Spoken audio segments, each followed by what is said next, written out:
And a big thank you to Desert Financial Credit Union for sponsoring our KRIM Community Spotlight program. Good morning, everyone. Happy Hump Day. That's right, it is Wednesday, and the week is halfway over. We're almost there, so hope you're having, again, a great week. This morning we have in the studio District 1 County Supervisor Steve Christensen. And good morning. Good morning. How are you doing, Steve? I'm doing great. Hey, that is good. We're just before the program talking about all of the things that are happening in Gila County and what we wanted to touch on today. There's always a lot happening. Yeah. And I think maybe the average person doesn't realize they're familiar or might be aware of what's happening in their neighborhood or in their area.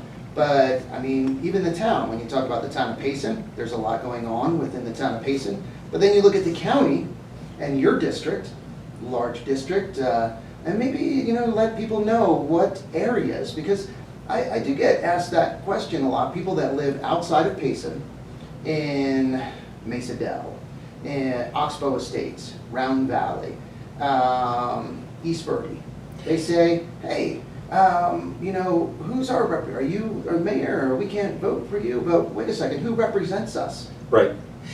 Well, if you have a voter registration card, it should say on there all of the different districts or the places that you're at. So District 1 is what I represent. There's 3 districts in the county. So District 1 is the smallest geographically, but all the districts are represented equally population-wise. Okay, and that's why we do census every 10 years in order to make sure the representation is fairly equal, and we may have to do some district changes, and we actually did that this last time. So I lost some of my district because we're growing up here more. So the concentration of people in the north has given the problem of having to reduce geographically. Now that's not really a problem for me because it creates a much easier situation for me, because then I'm not spread out as much as some of the others are. Yes, for example, District, I believe 2, Supervisor Woody Klein. It's District 3. Sorry, 3.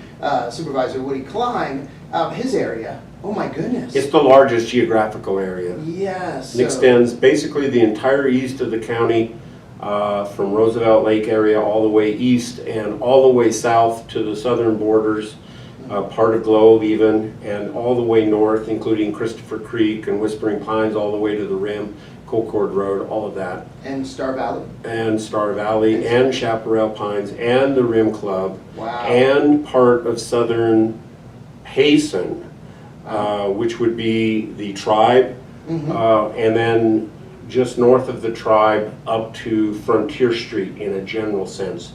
Wow. Are all of his. Now on the west side of Highway 87, actually where we're sitting right now, is my district, even though it's south of Frontier Street. Gotcha. So he's east of the highway, I'm west of the highway, and then of course my district then extends south. I've got half of Rye, okay, on that side of the highway, and all the way down to Deer Creek, that section, and then that pretty much peters out population-wise. Wow. But then as you go north, I've got Pine, Strawberry, Beaver Valley, Mesa Dell, East Verde Park, Geronimo Estates, and that sort of, that's kind of my area. Wow. So, and like you said, there was a redistricting, so it changed a little bit, and that is something that is looked at on a regular basis. Because Every 10 years. Every 10 years? Yeah. Okay. And so every 10 years, you have to be within 10% balance population-wise. And we actually didn't need to make the changes. We were at 9.7 or so, which right there. which it only made sense to make the change. And we got down within just over 1% balance, 1%, which is pretty hard to do actually. So the district lines may not need to change 10 years from now, because maybe the difference may only be 2 or 3%. And so any future board, whether it's this board or the future boards in 10 years, would be looking at that again. And so the state looks at that, the U.S. looks at that, and so that's why we get different representation from time to time, and our state, the state has their own districts, the county has theirs, the U.S. has theirs, and so everybody gets shifted around. And I know in the cities down in the valley, I don't know if all of the cities with their council members implement a district system or representation by district, but I know Phoenix does. Right. And that was something I was asked recently by someone who moved here. Well, they said it's odd that Payson doesn't have districts, and I said, well, it's pretty small. It's probably because it's so small. Yes. You can imagine Phoenix that has just the city of Phoenix, what is it, 4 million? Yeah. 3-some million, 4 Yeah. million. So the council is how large down there? Is it 7 members as well, or is it 9? I think it is larger than 7. So and let's say it's 9. So you have 9 guys, 9 people, I should say, men and women that represent nearly 4 million people. If you don't somehow divide that up, then every one of them has to be well versed in every aspect of that 4 million. Yeah, and so Payson I can see. Yeah. I think the council in Payson, and this is just my opinion, is just fine without having districts. Yes. Honestly. Yeah. And that's what I explained to that person, is with how small we are, and we might live in different areas, but most people, they travel all around Payson. There are some that maybe stay, in their areas, but because of shopping, because of entertainment, school events, churches, yard sales, whatever it is, that might take you to different parts of the town. And yeah, it is not very large. Well, and the county, even though we have 3 districts, all board members really represent the entire county. I mean, we're making decisions about budgets, personnel, purchases, and regulation, ordinances, and you look at all of that, well, that's a county-wide decisions, not just per district. And so really where the separate districts come in is during an election. So I will be running coming up here in 2024, and those that will be voting for me or not voting for me will only be from District 1. So the rest of the county doesn't vote for every district, just where they live. So. And it's, in Phoenix, 8 districts. Okay. And then I believe probably the mayor. So 8 districts for council members, and then the mayor comprising the 9. So 9, like you were saying. Sure, okay. Yeah. Interesting. So, as we were saying at the beginning of the program, a lot happening in the county. And when you talk about, and that's a really good point, all of the county supervisors working together, representing, all of Gila County. There was a great event, a soft opening in Young at the Pleasant Valley Veterans Retreat. It's really interesting that Young and Pleasant Valley are synonymous for the exact same place. So when you talk about the Pleasant Valley Wars, you go, well, where was that? Well, it's in where Young is. And so 2 different names for the same place. And we do have the Pleasant Valley Veterans Retreat over there. And we did have a soft opening, and I think that was on the 15th of July. And we had a lot of dignitaries there, a lot of people. It was really great. We did tours and everything. And so that's really becoming something that's opening up either right now or very shortly. We have county facilities there to take care of the maintenance and the projects that we're currently doing. The Veterans Retreat is going to be something that is available to all veterans, whether you're local or statewide or nationally. You can go there. 235 acres. It used to belong to the Forest Service, and it's in the process of being conveyed now to the county through a congressional act. And the Forest Service was just going to let it go, kind of, and keep the property, but kind of tear down all the buildings. And so Woody really, who lives there in Young, said, no, the county wants that. And so we've been working on that for about 6 years. And so, I mean, it's a combined effort, but still.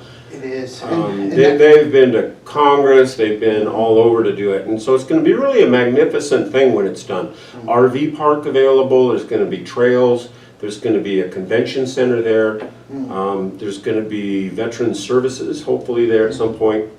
There's a couple dormitories there right now, a couple historic buildings that used to be the Ranger District.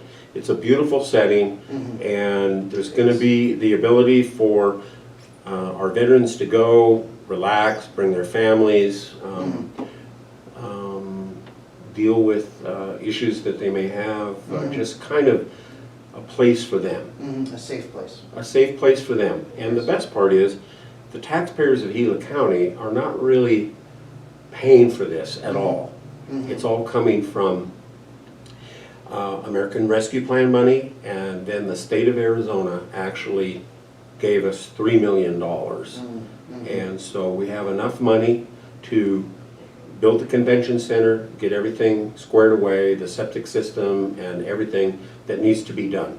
All the remodeling, it's really amazing. And I was thinking about how great it was to see, and it isn't really fair, I think, to mention just one name because of all the different people that were involved in that and worked towards getting that project done.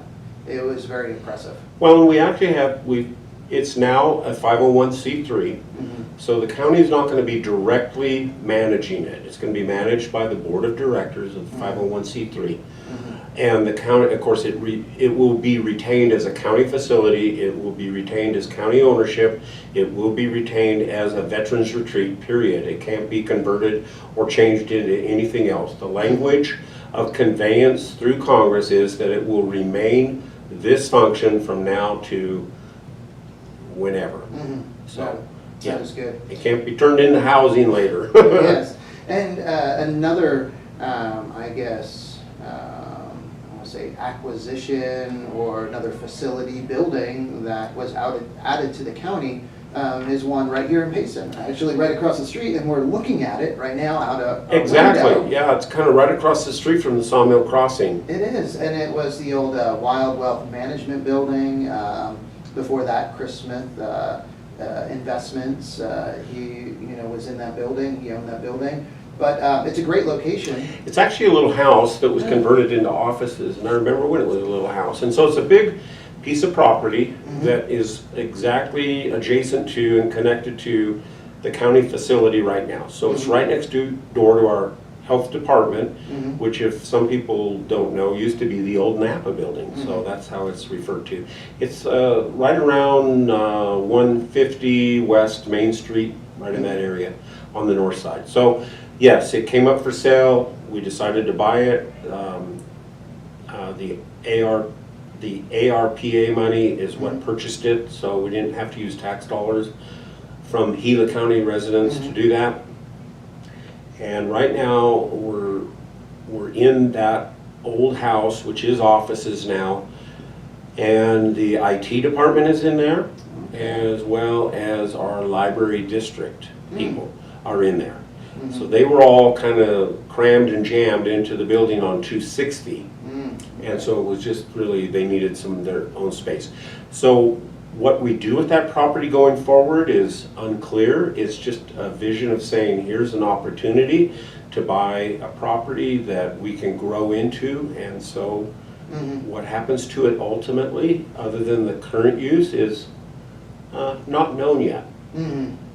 Well, and thinking back, it wasn't that many years ago, but how the county facilities have really drastically changed, have been improved and upgraded, to a level they should be at, because they were those temporary buildings. I think the county assessor, or there was the just a temporary like Like a manufacturer, modular. modular that they were working out of, and then on the other side, the health department working out of an older building that had been there for a very long time, and then the big empty lot. So now to see the new county facility, the new county building there, and just everything that's been done with the Napa building, the sheriff's office, the improvements that have been done. It's good. Yeah, I've been here long enough to know that our particular complex right here on Main Street, Mhm.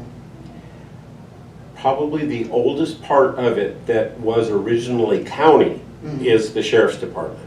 Wow. Okay, so where we have the courts now, Mhm. used to be a real estate agency. And I Mhm. believe it was Dennis Christensen, no relation.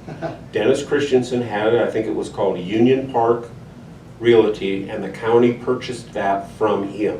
Mm. And so the two-story part that's there now, that's just behind where the Chamber of Commerce is, the Visitor Center, used to be a real estate company, and the county purchased that, and it has expanded since then, and we're still expanding. Mhm.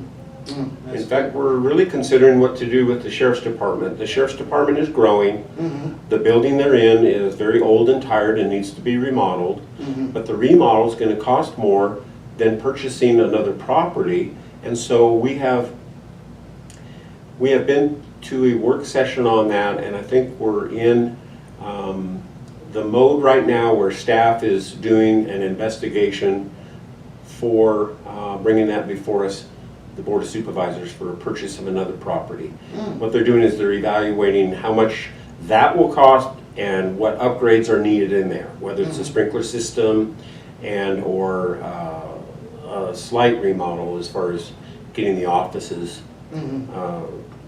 correct for the sheriff's department. The thing about it is that building's that we're looking at is twice as big as the current sheriff's office. Mm. The current jail, which is there in that building, will remain there because it's going to be very costly to remodel the jail section. So Yeah. that's for a future board to look Mhm. at. Yeah. And so the newer building would be twice as big. We can use it for other things besides just the sheriff's department. Mhm. Has a lot of property, it's all fenced, it's great, it's like, Oh, I'm really excited about that. wow. So That we're is looking at exciting. doing that. Yes. Again, if you're just tuning in or if you're watching on our KRIM FM Facebook Live, talking with District 1 County Supervisor Steve Christensen, and you have regular town halls Oh, yeah. in different places that... Well, maybe not regular, but I tell you, I will. It's kind of hard to fit them in sometimes, but I am going to have one in Pine. Okay. So that's going to be August 8th. That's Okay. next Tuesday. Starting at 9 o'clock, we'll go till noonish. Okay. All right, and that's going to be at the Pine Community Center, you know, where everybody has their events up there. Mm-hmm. So what's the purpose? Well, is to communicate and be in contact and be transparent with anyone that wants to be there, not just the Pine community or Strawberry, but anyone that would like to be there. Please come on up. There'll be room for everybody. Now, also with me, Yeah. I'm going to be bringing a few of our county department heads, such as Public Works, Community Development. Okay. The Pine Strawberry Fuel Reduction team will be there to talk about trails, Firewise, the Pine Strawberry Fire District Department should be there. Also going to have the Sheriff's Department, and I'm just kind of working off the top of my head. Mm-hmm. Forest Service will be there, and so I'm going to be there to represent my office and the decisions the county is making as a whole, and in District 1, the visionary part. And then if anyone has any questions for the roads department, like what are we doing about all the potholes here? What are we going to do about repairing this road? Is it on the schedule? What about this drainage? What about these issues? And we do have those issues, especially up in Pine and Strawberry. There's just a lot of subdivisions that were built up there where the drainage was never really considered. So we're talking 50-year-old, 60-year-old subdivisions that no one thought would ever be a problem. Just kind of scrape out an area, that's your road. And now later we find it's problematic in many areas, and so we're having to work our way through that, but we have a limited money to do that, and so it's a progression. Yeah, and with the topography that we have here, we're in mountain communities, so Yeah. it's not as easy as in Phoenix or in Maricopa or Casa Grande, places where it's flat. I mean, they still have, you know, drainage, or they have to deal with runoff during monsoons, and they have, you know, their rivers or their drainage ditches. But it is more challenging in our communities. And as homes are added, as, you know, new homes are built, then that changes, you know, the drainage situation. It increases the amount of flow, and then that has to be dealt with. It's a constant battle, to be honest with you. And so when a rain event comes along and it dumps 4 inches or 6 inches, there's really no way we're going to have the infrastructure to handle that. Yes. It's going to get a lot of water moving. There's going to be erosion, road damage. There's going to be rocks moving, you know, and it's kind of hard to say, well, we're going to get it to the point where we can handle any sort of an event. Well, we have to get it to the point where it handles about 90 to 95% of everything, but every once in a while there's going to be something that just, I call the gully washer, and so those are kind of hard to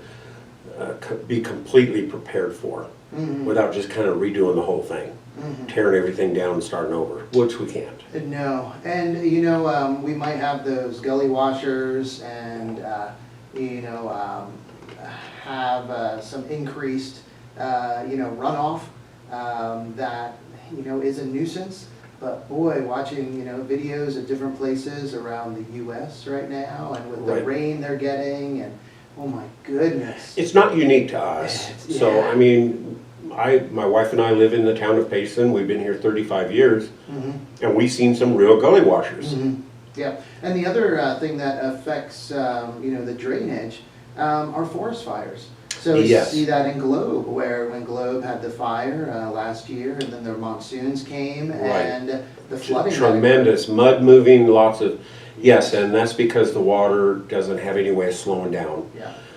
Well, what's really interesting, and that, of course, now that's almost 2 or 3 years ago that we had the Telegraph fire down there, and that. So we had a catastrophic fire, huge fire, okay, and then we had record-breaking monsoons, which is like the worst combination you could ever come by. Just, you know, if you give us a couple years before we have that kind of a rain event, would be great. So we were having 6-inch rains and all that. Well, yeah, it was just a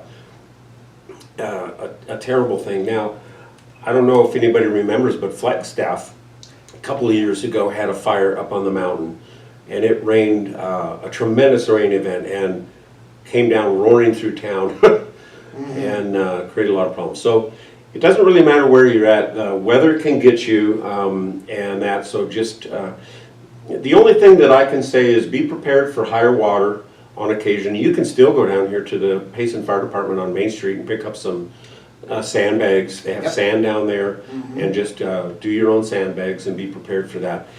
And then also fire-wise, you know, fire is a scary thing. Please consider doing that. Investigate that. Look online. There's people that have a lot of information on what fire-wise means, and just the small things you can do around your home that will really help you survive maybe an incidental small fire that doesn't turn into something tragically large, or a large fire outside of town that doesn't reach you. Yeah. And you know, it does make a very big difference, and also with firefighters. So when there is a fire and they're going through a neighborhood trying to determine which homes they're going to try and save, if your property is completely overgrown and they just look at it as, number one, it's a risk. It's a higher risk to them. Everything they do is a risk when fighting fire, but it's an increased risk. They know the chances of saving that structure are much, much lower, so they move on and they identify the properties that they believe they have a chance of defending, protecting, and saving. Yeah, I know at a meeting recently, someone asked, you know, about, you know, during a wildfire and, you know, evacuation routes, emergency plans, what do we do? And you know, the speaker emphasized preparation, and you mentioned the Ready, Set, Go, which information's on the county website, gilacountyaz.com.org, I think. and I'll check that. But Gila ready. Gila ready, Mhm. and preparation, not only having documents prepared, medications. Right, have a everything for plan. your pets, have a plan, be familiar with your neighborhood, because the person brought up, well, what if there's smoke, it's dark, you're disoriented.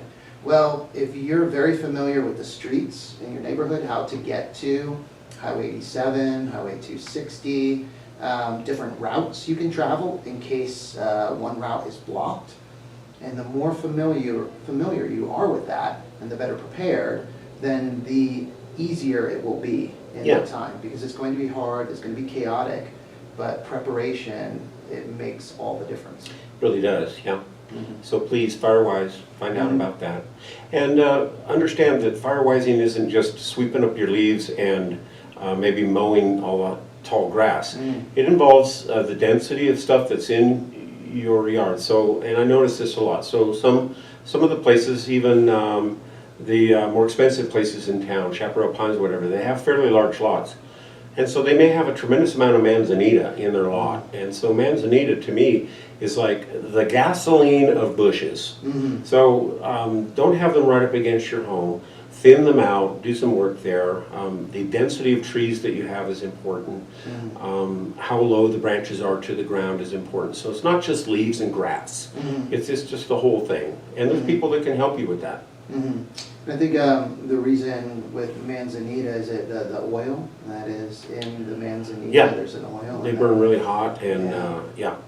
So I mean, they're a beautiful plant, but Yeah. part of firewising is just kind of thinning things out. Yes, I know it seems like as people get educated on firewising, vegetation is wonderful. It's wonderful, it's very pretty, but it's fuel. And so I know start looking at vegetation and how close it is to structures and start thinking of it as fuel. Wow, that's fuel that a fire can just use and Sure.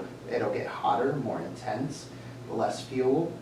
Yeah, and your gutters full of leaves is just almost inviting your Mm. house to catch on fire. So Yes. Well, wow. 10:30. we're running out of time. Yes. How much time do we have, Chris? Well, we had a half an hour, and we used it. So, Okay. want to say hi real quick to Clifford Lane, our number one KRIM fan in Illinois, always watching, and it's always great to see you, Clifford. Hope you're having a wonderful day there, and everyone else watching and listening. Just hope you continue to have a great day, and the rest of your week is wonderful. Thank you for taking the time. It's a pleasure. You know, every month to come in to share with listeners what's happening, and also people can follow you on Facebook. as They well? can. Supervisor Steve Christensen. Okay. Find me on Facebook. And of course, you can follow our meetings too. Just Yes. get on our agenda Mhm. and you can watch it on YouTube Hmm. live. There we go. Yeah. All right. Well, thank you again, Steve, and again, thank you everyone for watching. Thank you to Desert Financial Credit Union also for sponsoring our Community Spotlight program. Time to get back to the music now with some Who, the Police, and more. But first, we're going to get a quick update from the National Weather Service. With this morning's KRIM weather forecast from Pace Announcer. There we go. That is off, and I'll stop this live real quick. See you later, guys.